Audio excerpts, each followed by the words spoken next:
Back in 2016, Disney released a live-action adaptation of one of their classic animated films, The Jungle Book, directed by Jon Favreau. He also directed the Iron Man films, many episodes of The Mandalorian, The Lion King, and a plethora of other films.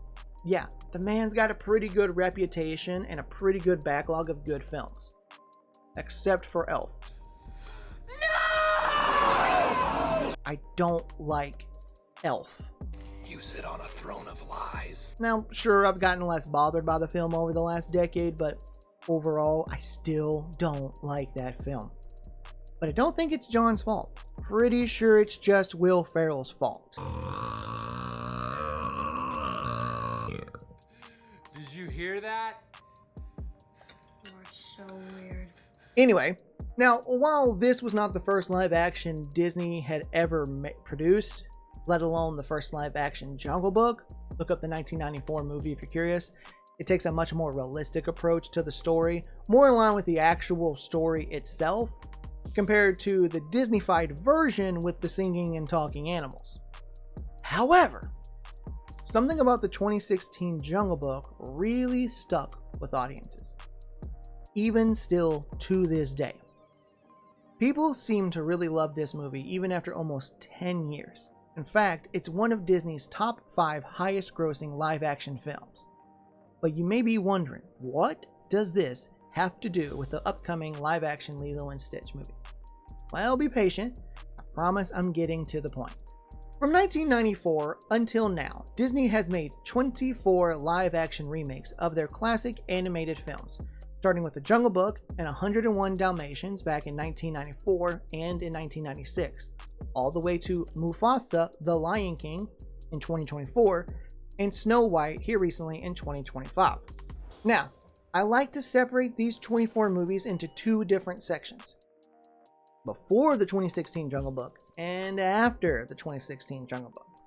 And I do this because it seems like the audience's enjoyment and excitement for the new live-action Disney films has significantly dropped off since 2016. And it made me wonder, why? It's not like these films didn't and don't make money. In fact, 4 of Disney's live-action films have made over $1 billion. So why does it seem like audiences no longer care about Disney live actions compared to how they did just a few years ago? Well, I think it's for 2 reasons. And I'm going to explain both of them in this video. So the first reason why I think that audiences have kind of fallen off and gotten disgruntled with the live action films since 2016 is simply they miss the classic Disney animation. They miss that animation that made Disney so recognizable over the decades. Since 2011, Disney has outright stopped creating 2D animated films and instead opted for live action and 3D. The last 2D animated films that Disney ever created were Princess and the Frog back in 2009 and a Winnie the Pooh movie in 2011. Audiences love the 2D animated films from Disney. In fact, when they think of Disney, a lot of people still think of the classic 2D animated films, from Snow White to Princess and the Frog. And they're sad to see that Disney has completely moved away from it. Like, it hits them in their soul, in their childhood, in their feelings. Now, with that talking point out of the way, let's discuss my second reason, and probably the bigger reason, to me at least.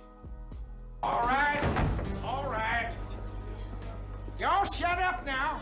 The second reason why I think people have become burnt out on the Disney live action films is because since 2016, Disney has made 5 live action movies based around one of their classic Disney princesses, as compared to one, arguably 2, prior to 2016. And the only reason why I say 2 is because Maleficent does star the Disney princess Sleeping Beauty, but the film's not centered around Sleeping Beauty, so if you want to count it, you can. If you don't want to count it, you can also do that. I don't technically count it as a Disney princess film because, again, it's centered around Maleficent, not Sleeping Beauty. The Disney princesses are iconic in the media landscape. In fact, when people think of a princess or envision what a princess looks like, they often think of the Disney princesses because they've become such a staple to what a princess is supposed to look like, how she's supposed to act, how she's supposed to embody being a princess.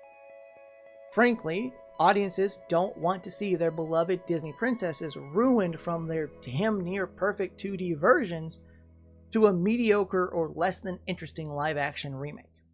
Yes, these films have all made money, but 3 of the 5 highest-grossing Disney live-action films belong to stories that are not linked to or tied to a Disney princess in any way. Those films being The Jungle Book, Alice in Wonderland, and The Lion King.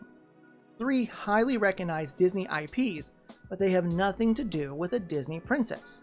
Now, before you come at me and say, but what about all the other live-action films that were made that did their own rendition of the classic stories that Disney based their princesses on? How come no one complains about them? How come no one talks negatively about them? How come no one creates negative comments about them? First off, trust me, they have, and they probably still do to this day. But look, I don't agree with, nor do I condone any racist or bigoted behavior towards any of the actors or actresses that play any rendition of a live-action Disney princess. Pay attention to me, boy. I'm not just talking to hear my head roar. But the reason why most people don't have an issue with all these other film companies making a live-action iteration of a classic storybook princess is because they're making their own interpretation and rendition of the storybook princess, not making a rendition of the Disney version of the princess. See, Disney isn't making live-action films based on the classic storybook princesses with their own flair, much like how they did with the animated films. Disney is straight up taking their animated versions, making it live action, and then going on and making a bunch of unnecessary changes to the story that they had basically perfected in the 2D version. And that's what's bothered people the most. The classic 2D animated films covering the Disney princesses are beloved, and by many viewed as basically a perfect film.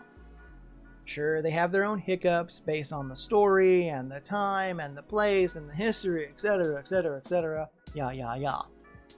But overall, people love the Disney 2D animated princesses and their story, which Disney created those uniquely stories by themselves. They took what the storybook had and made their own version of the story.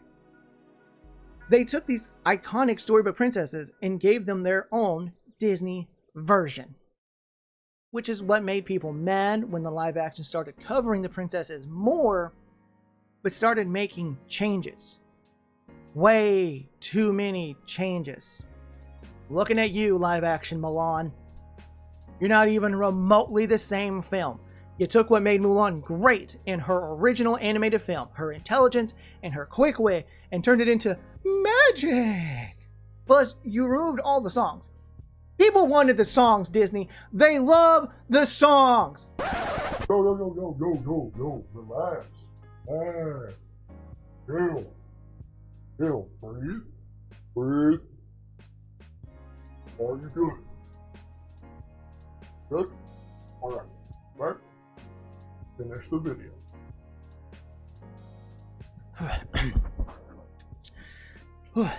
Sorry about that. Started to lose my composure there. The Mulan live action really bothers me. But anyway, back to the main talking point. The live actions come along and they're just making the exact same movie with the exact same characters and just changing little things for the sake of changing things, instead of taking the classic story and giving it a Disney flair, thus allowing that version to be distinctly different from the animated version.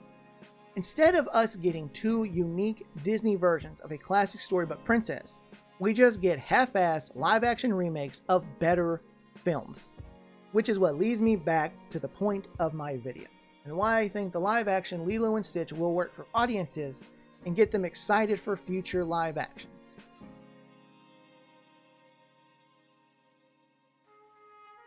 From 1994 until 2016, only one Disney live-action film was focused around a Disney princess, and that Disney princess was Cinderella.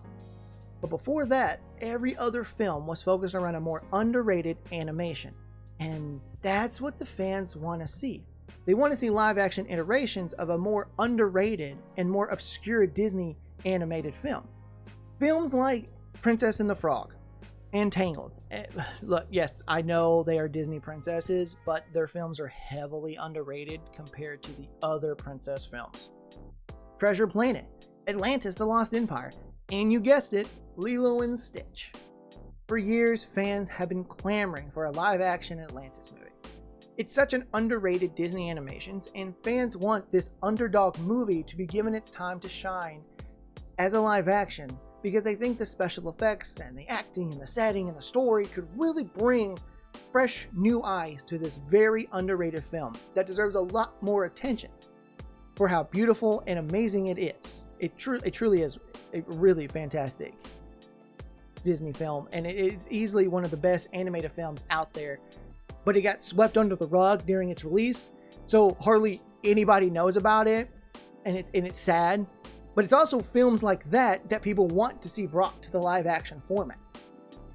When the news dropped that Disney was going to make a live-action iteration of Lilo and Stitch, people were very skeptical on whether or not this was the right call or if this would even work.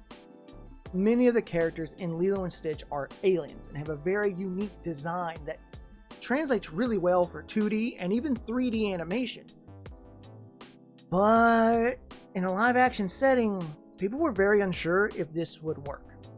Early concept design of the CGI Stitch left people very wary, as the design showed a much more realistic and textured version of Stitch, instead of the cutesy, fluffy version we have in the animation.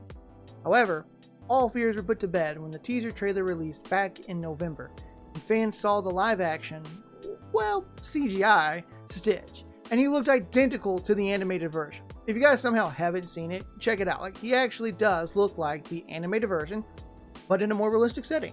It's kind of crazy to see that they managed to do the right thing and actually make him look like the animated version.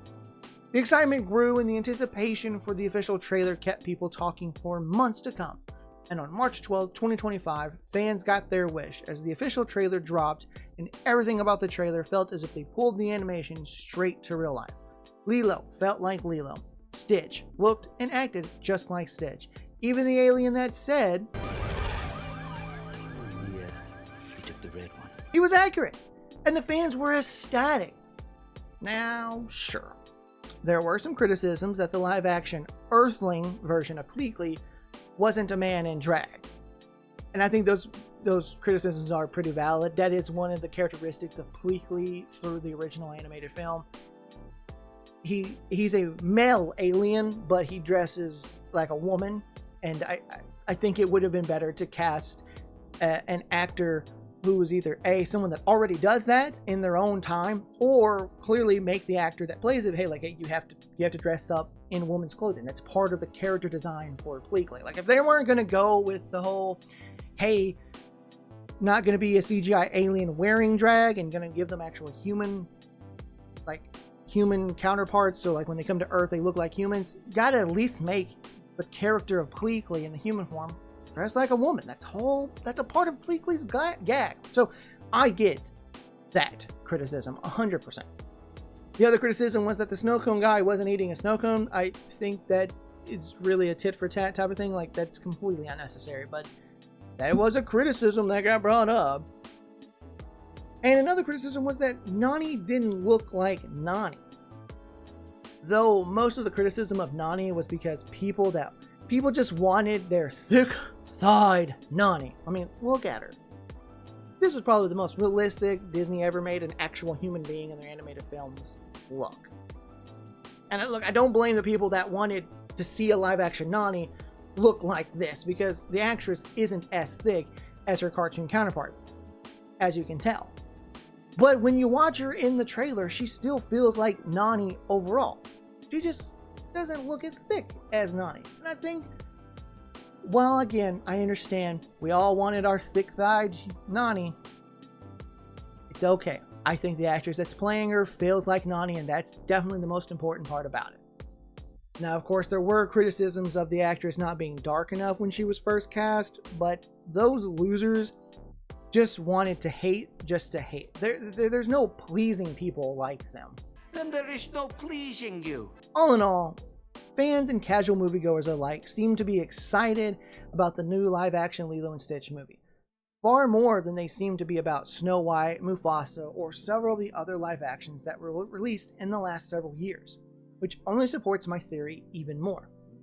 The fans may be tired of the constant live action remakes from Disney as a whole, and as I said, I love 2D animation, I'm a 2D animation guy, and I would love to see Disney make a comeback with their 2D animation because they made some truly beautiful and stunning 2D films over their long history.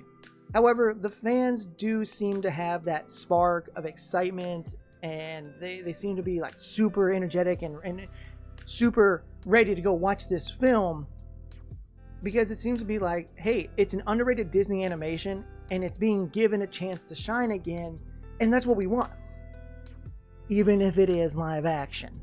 Which is why I think the Lilo and Stitch live action will work, where the more recent live action remakes have failed.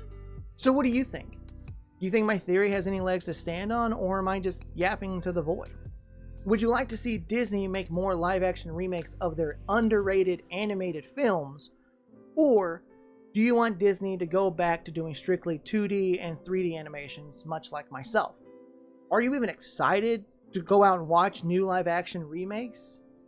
Or are you even excited to see the new live action Lilo and Stitch? Or are you just completely done with live action Disney across the board? Post a comment below and let's have a discussion. And as always, I'm Nick Sade. And until next time, everybody, see ya.